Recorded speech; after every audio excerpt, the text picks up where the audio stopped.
சூர்யாவோட ரெட்ரோ படத்தோட trailer audio launch event நாளைக்கு நடக்க போகுது. படத்தை இப்போ சென்சார் பண்ணிட்டாங்க. யூஏ சர்டிபிகேஷன் கொடுத்திருக்கு.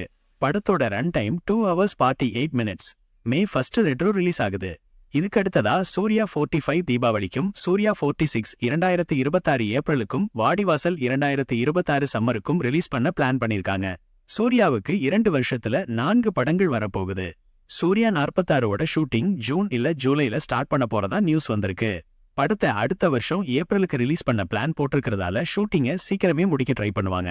வாடிவாசல் ஷூட்டிங் சீக்கிரம் ஸ்டார்ட் பண்ண போறதாதான்னு ஒரு இன்டர்வியூல சொல்லியிருக்காரு. 40 நாளுக்கு முன்னாடி அவரும் வெற்றிமாறனும் சூர்யா வீட்டுல சந்திச்சு ஷூட்டிங் ஷெட்யூல் பிளான் பண்ணதாவும், ஏற்கனவே ஒரு சாங்க மார்ச் 27 எடுத்து முடிச்சிட்டதாவும் சொல்லியிருக்காரு. திரிவிக்ரம் ஸ்ரீனிவாசோட படம் பண்றதுக்கு சிவகார்த்திகேயன் மற்றும் தனுஷ் 2 பேருமே இப்போ இன்ட்ரெஸ்டா இருக்கிறதா நியூஸ் வந்திருக்கு. இவங்க 2 பேர்ல யாரை வச்சு படம் பண்ண போறாருங்கிறத டைரக்டர் தான் முடிவு பண்ணணும். தனுஷுக்கு தான் அதிக சான்ஸ் இருக்கிறதாவும் சொல்லப்படுது. எல்ரெட் குமார் ப்ரொடக்ஷன்ல சூரி அடுத்ததா ஒரு படம் பண்ண போறாரு. இந்த படத்துக்கான டைட்டில் லுக் நாளைக்கு 11:30 AM ரிலீஸ் பண்ண போறதா ஒரு போஸ்டர் விட்டு அனௌன்ஸ் பண்ணிருக்காங்க.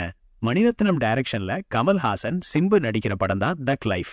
இந்த படத்தோட ஃபர்ஸ்ட் சிங்கிள் நாளைக்கு ரிலீஸ் ஆக போகுது. பாட்டோட டைட்டில் ஜிங்குசான். கமல்ஹாசனே லிரிக்ஸ் எழுதியிருக்காரு. AR ரஹ்மான் மியூசிக் பண்ணிருக்காரு. படம் வர ஜூன் 5 ரிலீஸ் ஆக போகுது. லோகேஷோட ட்ரீம் ப்ராஜெக்ட் இரும்புகை மாயாவிய கூலி கைதி 2 முடிச்சிட்டு லோகேஷ் டைரக்ட் பண்ண போறதா நியூஸ் வந்திருக்கு. அமீர்கானும் சூர்யாவும் சேர்ந்து நடிக்க அதிக சான்ஸ் இருக்கு. இந்த படத்தை மைத்ரி மூவி மேக்கர்ஸ் ப்ரொடியூஸ் பண்ண போறதாவும் சொல்லப்படுது.